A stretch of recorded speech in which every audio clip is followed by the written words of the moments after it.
विद्यार्थियों, मैं डॉक्टर रीता श्रीवास्तव, सहायक आचार्य राजनीतिक विज्ञान, राजकीय महाविद्यालय बूंदी।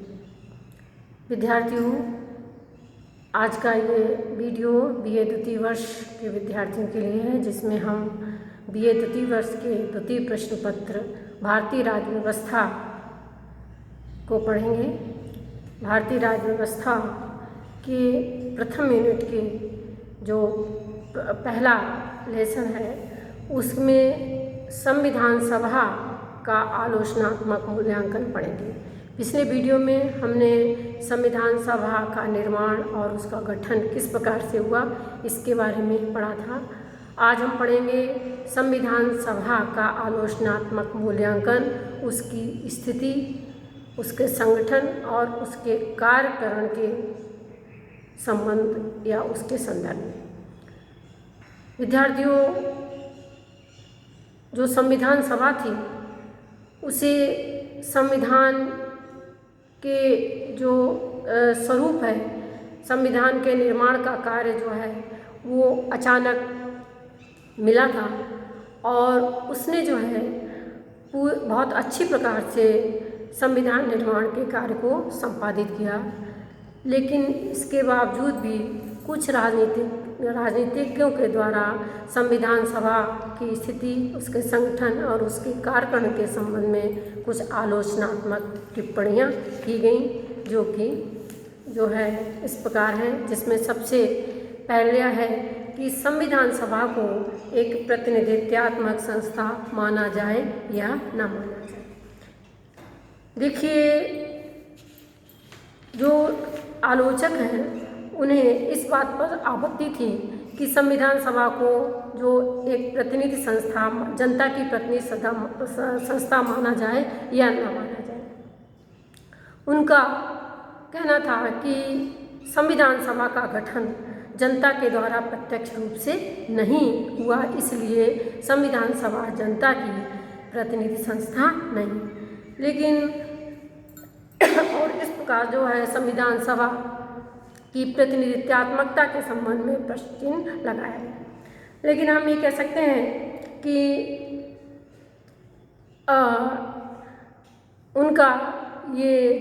उनकी ये आलोचना है वो सैद्धांतिक है, व्यावहारिक रूप में जो है इसका कोई महत्व नहीं है और संविधान सभा पूरी तरीके से जनप्रतिनिधि संस्था है, जिन्हें हम कुछ तर्कों के आधार पर सिद्ध कर सकते हैं। देखिए, सबसे पहली बात है कि जो राजनीतिक नेता थे वो बार बार ये कहकर विरोध जता रहे थे कि इसका गठन जो है जनता के द्वारा प्रत्यक्ष रूप से नहीं किया गया है और इसका गठन बहस मताधिकार के आधार पर जनता के द्वारा प्रत्यक्ष रूप से किया जाना चाहिए। लेकिन तात्कालीन इस संबंध में ये तर्क दिया गया कि तात्कालीन परिस्थितियों में ऐसा करना संभव नहीं था, व्यावहारिक नहीं था, क्योंकि उस समय सांप्रदायिक उपद्रव हो रहे थे। तो इस प्रकार जो है व्यावहारिकता की दृष्टि से इसे अमान्य कर दिया गया। दूसरा जो उन्होंने तर्क दिया कि आलोचनाओं का जो तर्क दिया गया वो ये दिया गया कि यदि जनता के द्वारा प्रत्यक्ष निर्वाचन भी संविधान सभा का करवाया जाता तो परिणाम वही रहता जो कि प्रांतीय विधान सभाओं के द्वारा निर्वाचित या गठित संविधान सभा का था।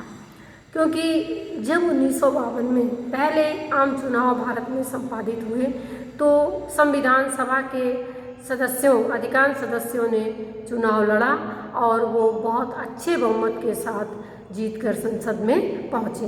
तो इस प्रकार से हम कह सकते हैं कि यदि प्रत्यक्ष निर्वाचन भी करवाया जाता तो स्थिति वही की वही रहने वाली थी, उसमें कोई फर्क नहीं पड़ता। तीसरी बात ये थी कि संविधान सभा में जो है वो कांग्रेस दल का प्रभुत्व था। कांग्रेस दल उस समय जो है भारतीय राजनीति का सबसे महत्वपूर्ण दल था और कांग्रेस के प्रयत्नों से ही संविधान सभा में बहुत योग्य व्यक्तियों को जो है चुनकर पहुंचाया गया या उनका चयन संभव हुआ, जिसमें हम कह सकते हैं कि डॉक्टर सच्चिदानंद सिन्हा, डॉक्टर अंबेडकर और A.K. अय्यर, A.K. अय्यर और जो है श्यामा प्रसाद मुखर्जी जैसे लोगों का नाम लिया जा सकता है। और इस प्रकार जो है ये वो सदस्य थे, संविधान सभा के वो सदस्य थे जिन्होंने कि संविधान को तकनीकी आधार प्रदान किया, दार्शनिक आधार प्रदान किया, उसको मूल स्वरूप प्रदान किया। तीसरी बात जो है वो ये थी कि जो मुस्लिम लीग थी वो कांग्रेस के बाद दूसरा सबसे बड़ा राजनीतिक दल था और मुस्लिम लीग के सदस्य जो है यद्यपि भारत के विभाजन के बाद मुस्लिम लीग संविधान सभा के अधिकांश मुस्लिम सदस्य जो हैं उन्होंने भारत में रहना स्वीकार किया था। तो इस प्रकार से हम कह सकते हैं कि राजनीतिक दलों की दृष्टि से देखा जाए तो इस संविधान सभा में सभी दलों को प्रतिनिधित्व प्राप्त था, अल्पसंख्यकों को भी प्रतिनिधित्व प्राप्त था और सभी वर्गों को प्रतिनिधित्व प्राप्त था। यदि हम जो है सभी वर्गों की दृष्टि से देखें, अल्पसंख्यकों की दृष्टि से देखें तो इसमें जो है सिखों को 5 स्थान मिले थे।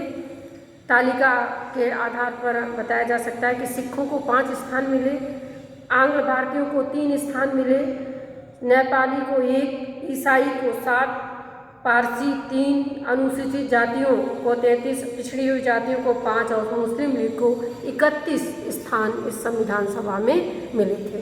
तो इस प्रकार से हम कह सकते हैं कि सभी वर्गों, जातियों और सभी दलों को जो है इसमें स्थान प्राप्त था और इस प्रकार से जो है इन जातियों, वर्गों और दलों के माध्यम से जनता के समस्त वर्गों को संविधान सभा में स्थान प्राप्त हुआ। के संस्थानम जैसे व्यक्तियों ने स्पष्ट रूप से कहा कि जनता का कोई भी ऐसा वर्ग नहीं है जिसे संविधान सभा में बहुमत प्राप्त नहीं हुआ है। इसके बाद दूसरे आलोचना ये की गई कि संविधान सभा एक संप्रभु संस्था नहीं है, यानी ये कहा गया कि संविधान सभा की संप्रभुता के ऊपर राजनीतिक आलोचकों के द्वारा प्रश्न चिन्ह उठाया गया और कहा कि ये एक संप्रभु संस्था नहीं है। उन्होंने अपने पक्ष में, आलोचकों ने अपने पक्ष में जो तर्क दिए वो ये दिए, उनका ये मानना था कि संविधान सभा का गठन कैबिनेट मिशन योजना के आधार पर हुआ है। कैबिनेट मिशन का गठन ब्रिटिश सरकार के द्वारा किया गया था और उसके आधार पर जो है संविधान सभा का गठन हुआ। और दूसरी बात ये थी कि कैबिनेट मिशन के द्वारा भारतीय संविधान का जो भी आधारभूत ढांचा तय किया गया था उसमें संविधान सभा को किसी भी प्रकार का परिवर्तन करने का अधिकार नहीं था या उसमें वो कोई परिवर्तन नहीं कर सकती थी। तीसरी बात उनके द्वारा ये कही गई कि संविधान सभा का आह्वान ब्रिटिश सम्राट की ओर से या उसके अधिकार के आधार पर ब्रिटिश गवर्नर जनरल के द्वारा किया जाता है। और इस प्रकार से जो है उसमें जो है और नेक्स्ट बात ये कही गई कि जो भी संविधान बनाया जाता उसे अंतिम रूप से स्वीकृति के लिए ब्रिटिश संसद के पास भेजना अनिवार्य था। ये बातें कैबिनेट मिशन योजना में संविधान सभा के द्वारा संविधान के निर्माण के संबंध में कही गई थी। तो इन बातों के आधार पर आलोचकों ने कहा कि संविधान सभा एक संप्रभु संस्था नहीं है और इससे जो है ये ब्रिटिश सरकार के अधीन गठित की है और इसे ब्रिटिश सरकार के अधीन रहकर काम करना पड़ेगा। लेकिन जो है आलोचकों की इन आलोचनाओं का भी जवाब दिया गया, या हम कह सकते हैं कि जो प्रश्न चिन्ह लगाया गया था उससे जो है समाप्त किया गया, और उसका जवाब देते हुए कहा गया कि देखिए संविधान सभा ने कुछ प्रस्ताव पारित किए थे, स्वयं प्रस्ताव पारित किए थे गठित होने के बाद, और उन प्रस्तावों को जनता ने स्वीकार कर लिया था। और साथ ही साथ इसमें कहा गया कि जो प्रस्ताव पारित किया है उसमें कहा गया कि ब्रिटिश सरकार या किसी भी अन्य विदेशी सत्ता के द्वारा जो है संविधान सभा की समाप्ति नहीं की जाएगी या उसको भंग नहीं किया जाएगा। इसमें कहा गया कि संविधान सभा के 2/3 सदस्य जब तक संविधान सभा को भंग करने का प्रस्ताव नहीं पारित करते तब तक संविधान सभा को भंग नहीं किया जा सकता है। ये प्रस्ताव संविधान सभा के द्वारा पारित किया गया, और इसके बाद जो है हम ये कह सकते हैं कि संविधान सभा के संबंध में जो भी कैबिनेट मिशन के द्वारा प्रतिबंध लगाए गए थे वो 1947 का स्वतंत्रता अधिनियम पारित होने के बाद जो है अपने आप वो प्रतिबंध समाप्त हो जाते हैं, और संविधान सभा के संचालन का कार्य संविधान सभा का जो सभापति है उसे दे दिया गया। और इस प्रकार से हम कह सकते हैं कि उसके पश्चात संविधान सभा के द्वारा संपूर्ण प्रभुत्व संपन्न शक्ति के आधार पर या एक संप्रभु संस्था के आधार पर कार्य किया गया। तो इस प्रकार से जो है उसकी संप्रभुता के संबंध में जो भी शंकाएं व्यक्त की गई, प्रश्न चिन्ह लगाए गए, वो अपने आप समाप्त हो गए और संविधान सभा ने संप्रभुता के आधार पर कार्य किया। इस बात को पंडित नेहरू ने भी संविधान सभा में स्पष्ट रूप से कहा था कि सरकारें जो हैं राजपत्रों के आधार पर गठित नहीं होती हैं, इनके पीछे जो है जनता का बहुमत, जनता की शक्ति रहती है, और जब तक जनता हमारे पीछे है तब तक हम यहाँ पर बने रहेंगे। इसके बाद जो है एक जो तीसरी आलोचना संविधान सभा के संबंध में आलोचकों के द्वारा की गई वो ये थी कि संविधान सभा को जनमत प्राप्त था अथवा नहीं, या संविधान सभा को जनमत या जन समर्थन प्राप्त नहीं था, ये कहकर उसकी आलोचना की गई। उनका ये कहना था कि मान लेते हैं कि तात्कालीन परिस्थितियों में जनता के द्वारा प्रत्यक्ष चुनाव के आधार पर संविधान सभा का गठन जो है संभव नहीं था, व्यावहारिक नहीं था, तो ऐसी स्थिति में जब संविधान का निर्माण हुआ तो संविधान का निर्माण होने के पश्चात उसे जनमत संग्रह के लिए जनता के पास भेजा जाना चाहिए था, और जब जनता संविधान सभा के द्वारा निर्मित उस संविधान को जनमत संग्रह के माध्यम से अपना जन समर्थन दे देती, अपना उसको स्वीकार कर लेती, तभी उसे जो है लागू किया जाता। तो ये कहकर जो है उन्होंने उसकी आलोचना की। लेकिन हम ये कह सकते हैं कि चूँकि उनका ये कहना है कि जनमत संग्रह के लिए संविधान को नहीं भेजा गया, तो जो है जनता इस संविधान को जन समर्थन प्राप्त नहीं है। लेकिन इस संबंध में भी व्यवहारिक रूप से यदि सोचा जाए या देखा जाए तो भारत जैसे विशाल देश के लिए जो है जनमत संग्रह करवाना संभव नहीं था, क्योंकि ये कार्य बहुत कठिन था और बेसाध्य कार्य था। इसमें समय और धन की बहुत ज़्यादा बर्बादी होती। इस दृष्टि से जनमत संग्रह के विचार को स्वीकार नहीं किया गया। इसके बाद जो चौथी आलोचना है वो ये है कि संविधान वकीलों का स्वर्ग है, या संविधान के निर्माण में वकीलों को बहुत ज़्यादा महत्व दे दिया गया है।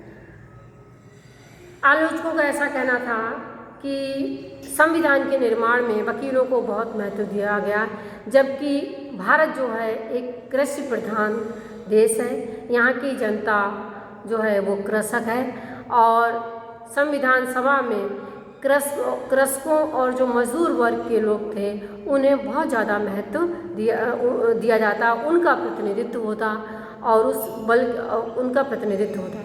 लेकिन उनकी जगह संविधान में वकीलों को बहुत ज़्यादा प्रतिनिधित्व दिया गया। तो इस आलोचना का जवाब ये कहकर दिया गया कि देखिए, संविधान निर्माण का कार्य जो है वो एक कानूनी कार्य है, क्योंकि संविधान एक कानूनी दस्तावेज होता है और उसके निर्माण का कार्य जो है वो कानून के विशेषज्ञ जो हैं, विधि के जो विशेषज्ञ हैं उनके द्वारा ही किया जाए तो ज़्यादा अच्छा है। जो कृषक वर्ग है, मजदूर वर्ग है, वो कानून की बारीकियों को अच्छी प्रकार से नहीं समझ सकते हैं और जो यदि कानून के ज्ञाता, कानून के जानकार लोग संविधान का निर्माण करें तो बहुत बेहतर संविधान का निर्माण संभव हो सकता है। और इसीलिए जो है संविधान का निर्माण में प्रारूप समिति का महत्वपूर्ण योगदान रहा और प्रारूप समिति के जो सदस्य थे डॉक्टर अम्बेडकर, के.एम. मुंशी और ये जैसे जो व्यक्ति थे वो ख्याति प्राप्त वकील थे, जिनके के द्वारा जो है संविधान निर्माण कार्य को जो है संपन्न किया गया या संविधान को मूल स्वरूप प्रदान किया गया। तो इस प्रकार से हम कह सकते हैं कि संविधान सभा की स्थिति और संगठन के संबंध में ये आलोचनाएं कैसी है, निराधार है। संविधान सभा जो है एक संप्रभु संस्था है। संविधान सभा को जन समर्थन भी मिला हुआ है। संविधान सभा जो है जनता की प्रतिनिधि संस्था भी कही जा सकती है। विद्यार्थियों, अगले वीडियो में हम पढ़ेंगे कि संविधान सभा की कार्यप्रणाली के संबंध में जो है जो आलोचनाएं की हैं उनका अध्ययन हम करेंगे।